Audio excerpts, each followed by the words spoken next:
Hi everyone, welcome back to my YouTube channel. ಎಲ್ಲರೂ ಹೇಗಿದ್ದೀರಾ? ನಾನು ತುಂಬ ಚೆನ್ನಾಗಿದ್ದೀನಿ. ಇದು ನಿನ್ನೆ ಗುರುವಾರದ ಮಾರ್ನಿಂಗ್ ಲಾಗ್ ಆಗಿರುತ್ತೆ. ನೆನ್ನೆ ಒಂದು ಸ್ವಲ್ಪ ಬೆಳಿಗ್ಗೆ ಲೇಟಾಗಿ ಎದ್ದಿದ್ದರಿಂದ ಎಲ್ಲ ಕೆಲಸನೂ ಅರ್ಜೆಂಟಾಗಿ ಆಗಿಬಿಡ್ತು. ಮಕ್ಕಳು ಪ್ರತಿದಿನ ಸ್ಕೂಲ್ಗೆ ಹೋಗಬೇಕಾದ್ರೆ ಒಂದೇ ಥರ ಇರೋದಿಲ್ಲ, ಒಂದೊಂದು ದಿನ ಒಂದೊಂದು ಥರ ಇರುತ್ತೆ. ಅದಕ್ಕೆ ರಾತ್ರಿನೇ ಸ್ವಲ್ಪ ಬೇಗ ಮಲಗಿಸ್ಬಿಡ್ಬೇಕು ಮಕ್ಕಳನ್ನ. ನಾನು ನೆನ್ನೆ ಸ್ವಲ್ಪ ಎಲ್ಲ ಕೆಲಸ ಮುಗಿಸ್ಕೊಂಡಿದ್ದು ಲೇಟ್ ಆಗಿಬಿಡ್ತು ಮಲಗೋದು. ಅದಕ್ಕೆ ಬೆಳಿಗ್ಗೆ ಲೇಟಾಗಿ ಹೋಗ್ಬಿಡ್ತು ಒಂದು ಸ್ವಲ್ಪ. ಎದ್ದಿದ್ದಾದಮೇಲೆ ನನ್ನ ಮಗನ ಜೊತೆ ಸ್ವಲ್ಪ ಹೊತ್ತು ಮಾತಾಡಿ ಮತ್ತು ಬಿಸಿ ನೀರನ್ನ ಕುಡಿದು ನನ್ನ ಡೇನ ಸ್ಟಾರ್ಟ್ ಮಾಡಿದೆ.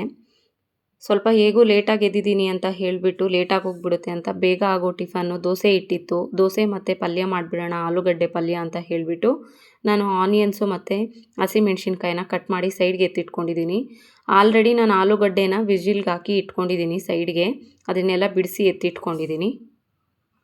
ಒಗ್ಗರಣೆಗೆ ಅಂತ ರೆಡಿ ಮಾಡ್ಕೊಳ್ತಾ ಇದ್ದೀನಿ. ಹೆಂಗೋ ಕಟ್ ಮಾಡಿ ರೆಡಿ ಮಾಡ್ಕೊಂಡು ಇಟ್ಕೊಂಡಿದ್ನಲ್ವ, ಆಲೂಗಡ್ಡೆನೆಲ್ಲ ನಾನು ಸ್ಮ್ಯಾಶ್ ಮಾಡಿ ರೆಡಿ ಮಾಡಿ ಇಟ್ಕೊಂಡಿದ್ದೀನಿ. ಬಾಣಲಿನ ಇಟ್ಟು ಎಣ್ಣೆ ಹಾಕಿ ಅದಕ್ಕೆ ಸಾಸಿವೆ ಮತ್ತು ಕರಿಬೇವಿನ ಸೊಪ್ಪು ಮತ್ತು ಹಸಿಮೆಣ್ಸಿನ್ಕಾಯಿ, ಈರುಳ್ಳಿ ಎಲ್ಲ ಹಾಕಿ ಒಗ್ಗರಣೆ ಹಾಕಿ ಆಲೂಗಡ್ಡೆ ಪಲ್ಯನಂತೂ ರೆಡಿ ಮಾಡಿಕೊಂಡೆ. ಮತ್ತು ಸೈಡಲ್ಲಿ ಅದೇ ಥರನೇ ದೋಸೆ ಹಾಕ್ಬಿಡೋಣ ಅಂತ ಹೇಳಿಬಿಟ್ಟು ಎರಡೂ ಒಟ್ಟಿಗೆ ಮಾಡ್ತಾಯಿದ್ದೀನಿ. ದೋಸೆ ಮತ್ತು ಪಲ್ಯ ಎರಡೂ ರೆಡಿ ಮಾಡಿಕೊಂಡು ನಾನು ಮಕ್ಕಳನ್ನ ರೆಡಿ ಮಾಡಬೇಕಾಗಿತ್ತು ಸ್ಕೂಲ್ಗೆ. ಎಷ್ಟು ಬೇಗ ಕೆಲಸ ಮಾಡಿಕೊಂಡ್ರೂ ಲೇಟೇ ಆಗಿಬಿಡುತ್ತೆ.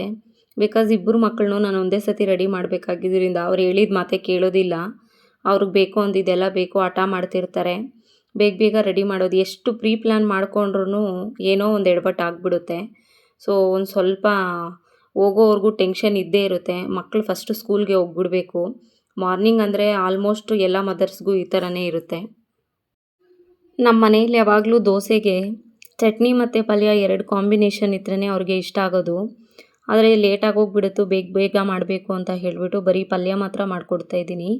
ಬಟ್ ಜಾಸ್ತಿ ಚಟ್ನಿನೇ ನನ್ನ ಮಕ್ಕಳಿಗೆ ಇಷ್ಟ. ಸೊ ಈ ಥರ ದೋಸೆ ಎಲ್ಲ ಹಾಕ್ಕೊಂಡು ಸೈಡ್ಗೆಲ್ಲ ಒಂದೇ ಸತಿ ರೆಡಿ ಮಾಡಿಕೊಂಡು ಎತ್ತಿಟ್ಕೊಂಡ್ಬಿಟ್ಟು ಬಾಕ್ಸ್ಗೆಲ್ಲ ರೆಡಿ ಮಾಡ್ಕೊಂಬಿಡೋಣ ಅಂತ ಹೇಳಿಬಿಟ್ಟು ಮಾಡ್ತಿದ್ದೀನಿ. ಬಾಕ್ಸ್ಗೆ ಬಂದುಬಿಟ್ಟು ಲಂಚ್ಗೆ ದೋಸೆ ಹಾಕ್ತೀನಿ ಮತ್ತು ಸ್ನ್ಯಾಕ್ಸ್ಗೆ ಬಂದುಬಿಟ್ಟು ಫ್ರೂಟ್ಸ್ ಕಟ್ ಮಾಡಿ ಹಾಕೋಣ ಅಂತ ಹೇಳಿಬಿಟ್ಟು ಹಾಕ್ತಿದ್ದೀನಿ. ಸೊ ಕಿಚನಲ್ಲಿ ನಾನು ಇದೆಲ್ಲ ಮಾಡ್ಕೊಳ್ತಾನೆ ನನ್ನ ಮಕ್ಕಳನ್ನ ರೆಡಿ ಆಗೋದಕ್ಕೆ ಹೇಳಿ ಅವರನ್ನು ರೆಡಿ ಮಾಡ್ಕೊಳ್ತಾ ಇದ್ದೀನಿ. ಎರಡೂ ಒಟ್ಟಿಗೆ ಎಲ್ಲ ಕೆಲಸನೂ. ಅವರು ರೆಡಿ ಆಗ್ತಿದ್ದಾರೆ. ಮತ್ತು ನಾನು ಹೋಗಿ ಅವ್ರಿಗೆ ಡ್ರೆಸ್ಅಪ್ ಎಲ್ಲ ಮಾಡಿ ತಲೆ ಎಲ್ಲ ಬಾಚಬೇಕು. ಫಸ್ಟು ನನ್ನ ಮಗಳು ಹೋಗ್ತಾಳೆ. ಸೊ ಅದಕ್ಕೆ ಅವಳಿಗೆ ಬಾಕ್ಸ್ಗೆ ಫಸ್ಟ್ ರೆಡಿ ಮಾಡಿ ಅವಳ ಲಂಚ್ ಬ್ಯಾಗ್ ಎಲ್ಲ ಪ್ಯಾಕ್ ಮಾಡಿ ಅವಳನ್ನ ಕಳಿಸ್ಬಿಡ್ತೀನಿ. ಆಮೇಲೆ ನಿಧಾನಕ್ಕೆ ನನ್ನ ಮಗನ್ನ ರೆಡಿ ಮಾಡಿ ಕಳಿಸ್ಕೊಡ್ತೀನಿ. ಅವಳು ಫ್ರೆಶಪ್ ಎಲ್ಲ ಆಗಿ ಬಂದಳು. ಅವಳಿಗೆ ಇವಾಗ ನಾನು ಡ್ರೆಸ್ ಎಲ್ಲ ಹಾಕಿ ರೆಡಿ ಮಾಡ್ತಾಯಿದ್ದೀನಿ. ಇಬ್ರಿಗೂ ಸ್ಕೂಲ್ ಇರೋದ್ರಿಂದ ಇಬ್ರಿಗೂ ಒಂದೇ ಸತಿ ನಾನು ಊಟನ ಬೆಳಗ್ಗೆನೇ ಟಿಫನ್ ಮಾಡಿಸ್ಬಿಡ್ತೀನಿ. ಬೆಳಗ್ಗೆ ನಾನು ಏನು ದೋಸೆ ಮಾಡಿದ್ನಲ್ವ ಅದು ಇಬ್ರಿಗೂ ಒಂದೇ ಸತಿ ತಿನ್ನಿಸ್ಬಿಡೋಣ ಅಂತ ಹೇಳಿಬಿಟ್ಟು ಇಬ್ಬರನ್ನೂ ಕೂರಿಸ್ಕೊಂಡು ತಿನ್ನಿಸ್ಬಿಟ್ಟು ಮತ್ತು ಫಸ್ಟ್ ನನ್ನ ಮಗಳು ಹೋಗ್ತಾಳೆ ಸ್ಕೂಲ್ಗೆ, ಆಮೇಲೆ ನನ್ನ ಮಗ ಹೋಗ್ತಾನೆ. ಸೊ ತಿನ್ನಿಸ್ತಿದ್ದೀನಿ. ತಿನ್ನಿಸ್ಬೇಕಾದ್ರೆ ಹೇಳಿದ ಮಾತೇ ಕೇಳಲ್ಲ, ತಿನ್ನೋದೇ ಇಲ್ಲ.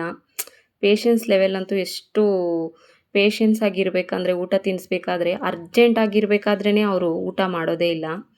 ಸೊ ಏನೋ ಒಂದು ಹೇಳ್ಕೊಂಡು ಅವ್ರಿಗೆ ಊಟ ಮಾಡಿಸ್ಬಿಡ್ತಾಯಿದ್ದೀನಿ. ತಿನ್ಕೊಂಡು ಹೋಗಲಿ ಅಂತ ಆದಷ್ಟು ಫೋರ್ಸ್ ಮಾಡಿ ಅವ್ರ ಕೈಯಲ್ಲಿ ಎಷ್ಟಾಗುತ್ತೋ ಅಷ್ಟು ತಿನ್ನಿಸೋದಕ್ಕೆ ಟ್ರೈ ಮಾಡ್ತೀನಿ.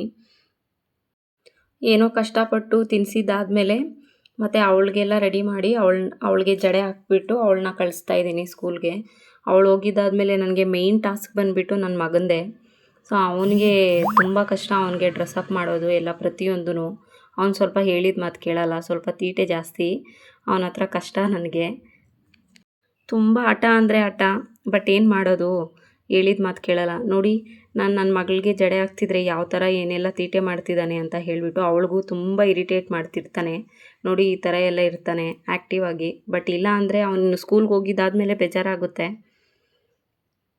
ಇವತ್ತು ನನ್ನ ಮಗಳನ್ನ ಅವ್ರ ಅಪ್ಪನೇ ಪಿಕಪ್ ಮಾಡಿ ಕರ್ಕೊಂಡು ಹೋಗ್ತಿದ್ದಾರೆ ಸ್ಕೂಲಿಗೆ ಬಿಡೋದಕ್ಕೆ. ಸೊ ಇವತ್ತು ಹೆಂಗೋ ನನಗೆ ಆ ಕೆಲಸ ಇಲ್ಲ, ನಾನು ಬಿಡ್ತಿಲ್ಲ, ಅವರೇ ಹೋಗ್ತಿದ್ದಾರೆ. ಸೊ ಅವ್ರು ಹೆಂಗೋ ನನ್ನ ಮಗಳನ್ನ ಕರ್ಕೊಂಡು ಹೋದ್ರು ಅಂತ ಹೇಳಿಬಿಟ್ಟು ನನ್ನ ಮಗನಿಗೆ ರೆಡಿ ಮಾಡಿಬಿಡೋಣ ಅಂತ ಮಾಡ್ತಾಯಿದ್ದೀನಿ. ನನ್ನ ಮಗನಿಗೆ ಹೇಳಿದ್ನಲ್ವ ತುಂಬ ಕಷ್ಟ ಅವನನ್ನು ರೆಡಿ ಮಾಡೋದು. ನಾನು ಬಟ್ಟೆ ಹಾಕ್ತಿದ್ದೀನಿ, ನಾನೇ ಹಾಕ್ಕೊಳ್ತೀನಿ ಅಂತ ಹೇಳಿ ನನ್ನ ಹತ್ರ ಕಿತ್ಕೊತಿದ್ದಾನೆ. ಏನೋ ಒಂದು ಯಾಮಾರಿಸಿ ಅವನ್ನ ಕಳಿಸಿದಾದ್ಮೇಲೆ ನಾನು ಎಲ್ಲ ಕೆಲಸ ಮಾಡ್ಕೊಳೋದು. ಇವತ್ತು ಗುರುವಾರ ಆಗಿತ್ತಲ್ವಾ, ನೆನ್ನೆನೇ ಎಲ್ಲ ಕ್ಲೀನ್ ಮಾಡ್ಕೊಂಡಿದ್ದೀನಿ. ಪೂಜೆ ಎಲ್ಲ ಮಾಡಿ ದೇವಸ್ಥಾನಕ್ಕೆ ಹೋಗ್ಬಿಟ್ಟು ಬರೋಣ ಅಂತ ಹೇಳಿಬಿಟ್ಟು ಮಾಡ್ಕೊಬೇಕು ಎಲ್ಲ. ಎಲ್ಲರ ಮನೆಯಲ್ಲೂ ಇಷ್ಟೇ, ದೊಡ್ಡ ಮಕ್ಕಳಿಗಿಂತ ಚಿಕ್ಕ ಮಕ್ಕಳೇ ತುಂಬ ಶಾರ್ಪ್ ಇರ್ತಾರೆ ಮತ್ತು ತುಂಬ ಆ್ಯಕ್ಟಿವ್ ಇರ್ತಾರೆ. ನೋಡಿ ನಮ್ಮ ಮನೆಯಲ್ಲೂ ಹಂಗೆ ಸೇಮು. ಇವನಂತೂ ಹೇಳಿದ ಮಾತೆ ಕೇಳೋದಿಲ್ಲ. ಫಸ್ಟ್ ನಾನು ದೋಸೆ ಮಾಡ್ತಿದ್ದೀನಿ ಅಂತ ಹೇಳಿದಾಗ ನಂಗೆ ದೋಸೆ ಬೇಡ, ನನಗೆ ಫ್ರೂಟ್ಸ್ ಹಾಕ್ಬಿಡು ಅಂತ ಹೇಳ್ದ. ಆರೆಂಜ್ ಎಲ್ಲ ಬಿಡಿಸಿ ನಾನೆಲ್ಲ ಹಾಕಿದಾದ್ಮೇಲೆ ನನಗೆ ಆರೆಂಜ್ ಬೇಡ, ನನಗೆ ದೋಸೆ ಬೇಕು ಅಂತ ಹೇಳ್ದ. ಮತ್ತೆ ಅದನ್ನೆಲ್ಲ ಬೇರೆ ಬಾಕ್ಸಲ್ಲಿ ತೆಗೆದಿಟ್ಟು ಮತ್ತೆ ಅವನಿಗೆ ದೋಸೆ ಮತ್ತು ಪಲ್ಯ ಹಾಕ್ಕೊಟ್ಟು ಅವನನ್ನು ಸ್ಕೂಲಿಗೆ ಕಳಿಸೋಷ್ಟ್ರೊಳಗಡೆ ತುಂಬ ತಲೆನೋವು ಬಂದುಬಿಡ್ತು. ಅಷ್ಟರೊಳಗಡೆ ನಮ್ಮ ಹಸ್ಬೆಂಡು ನನ್ನ ಮಗಳನ್ನ ಸ್ಕೂಲಿಂದ ಬಿಟ್ಟು ಬಂದರು ಅಂತ ಕಾಫಿ ಮಾಡಿಕೊಡ್ತಾ ಇದ್ದೀನಿ. ಅವ್ರಿಗೆ ಕಾಫಿ ಮಾಡಿಕೊಟ್ಬಿಟ್ಟು ಇವನ್ನ ಬಿಡೋದಕ್ಕೆ ಹೋಗಬೇಕು. ಇವತ್ತು ಹೆಂಗೂ ಅವರೇ ಇವನ್ನ ಬಿಡ್ತಾರೆ ಅಂತ ಹೇಳಿದ್ದಾರೆ. ಸೊ ಅದಕ್ಕೆ ಅವರೇ ಬಿಟ್ಬಿಡ್ತಾರೆ ಇವನ್ನ, ನಾನು ಬೇರೆ ಕೆಲಸ ಮಾಡ್ಕೊಬೋದು ಮನೆಯಲ್ಲಿ. ಥರ ಆಟ ಮಾಡ್ತಾನೆ ಅಂತ ಹೇಳಿಬಿಟ್ಟು ನೀವೇ ನೋಡಿ ಈ ವಿಡಿಯೋನಲ್ಲಿ. ನಾನು ದೋಸೆ ಪಲ್ಯ ಇರಲಿ ಯಾವುದೋ ಒಂದು ತೊಗೊಂಡೋಗು, ಅವ್ನಿಗೆ ಗೊತ್ತಿಲ್ದಿರ ಹಾಕಿ ಎತ್ತಿಟ್ಬಿಟ್ಟಿದ್ದೆ ಲಂಚ್ ಬ್ಯಾಗ್ಗೆ. ನೋಡಿ ಅವನು ನಾನು ಹೋಗಲ್ಲ ಅಂತ ಹೇಳಿಬಿಟ್ಟು ಮಲಕ್ಕೊಂಡು ಆಟ ಮಾಡ್ತಿದ್ದಾನೆ. ಓ ಸರಿ, ಯಾಕೆ ಬೆಳಗ್ಗೆನೇ ಅವನು ಹತ್ಕೊಂಡು ಹೋಗೋದು ಅಂತ ಹೇಳಿಬಿಟ್ಟು ಸುಮ್ಮನೆ ಹೊಡೆಯೋದೆಲ್ಲ ಯಾಕೆ ಅಂತ ಹೇಳಿಬಿಟ್ಟು ಸರಿ ಅಂತ ಹೇಳಿ ಮತ್ತೆ ಚೇಂಜ್ ಮಾಡಿ ಅವನಿಗೆ ತೋರಿಸಿ ಅವನಿಗೆಲ್ಲ ಹೇಳಿ ಮತ್ತೆ ಅವನಿಗೆ ಒಂದು ಸ್ವಲ್ಪ ಸ್ಟೋರೀಸ್ ಹೇಳಿ ನೋಡಿ ಈ ಥರ ರೆಡಿ ಮಾಡಿ ಕಳಿಸ್ತಿದ್ದೀನಿ. ನನಗೆ ಇವನ್ನ ಕಳಿಸೋದೇ ಒಂದು ದೊಡ್ಡ ಬಿಗ್ ಟಾಸ್ಕ್ ಆಗೋಗ್ಬಿಡುತ್ತೆ. ಫೈನಲಿ ಹೆಂಗೋ ಇವನು ರೆಡಿ ಆಗಿಬಿಟ್ಟು ಇವನ್ನ ಕಳಿಸ್ಬಿಟ್ಟೆ ಮನೆಯಿಂದ. ಸ್ಕೂಲ್ಗೆ ಹೋಗ್ತಿದ್ದಾನೆ, ಅವ್ರ ಅಪ್ಪನೇ ಕರ್ಕೊಂಡೋಗಿ ಬಿಟ್ಬಿಟ್ಟು ಬರ್ತಿದ್ದಾರೆ. ಹೋಗ್ಬೇಕಾದ್ರೂ ನೋಡಿ ನಾನು ಸೈಕಲಲ್ಲಿ ಹೋಗ್ತೀನಿ, ನಾನು ಗಾಡಿನಲ್ಲಿ ಹೋಗಲ್ಲ ಅಂತ ಹೇಳಿಬಿಟ್ಟು ಎಲ್ಲ. ಆದರೂ ಇವಾಗಲೇ ಹೋಗೋಕ್ಕಾಗಲ್ಲ ಅಂತ ಅವ್ನಿಗೇನೋ ಒಂದು ಹೇಳಿ ಕಳಿಸ್ತಿದ್ದೀನಿ. ನೋಡಿ ಆ ಥರ ಏನೋ ಒಂದು ಇಟ್ಕೊಂಡಿರ್ತಾನೆ ಅವನು ರೀಸನ್ಸು ಹೋಗ್ಬೇಕಾದ್ರೆ. ಅವನು ಹೋಗಿದ್ದೆಲ್ಲ ಆದಮೇಲೆ ಮನೆ ಕೆಲಸ ಎಲ್ಲ ನೆನ್ನೆನೇ ಆಲ್ಮೋಸ್ಟ್ ಎಲ್ಲ ಮಾಡ್ಕೊಂಡಿದ್ದೆ.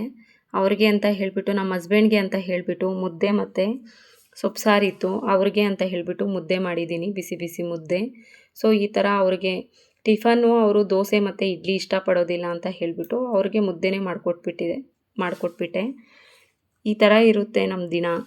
ಬೆಳಿಗ್ಗೆ ಮಾರ್ನಿಂಗು ಎಷ್ಟು ಬ್ಯುಸಿ ಇರುತ್ತಲ್ವ, ಇಬ್ಬರು ಮಕ್ಕಳು ಇರಬೇಕಾದ್ರೆ ತುಂಬ ಕಷ್ಟ. ಸೊ ಆದರೂ ಅಡ್ಜಸ್ಟ್ ಆಗಿಬಿಟ್ಟಿದ್ದೀನಿ ನಾನು ಅದಕ್ಕೆಲ್ಲನೂ.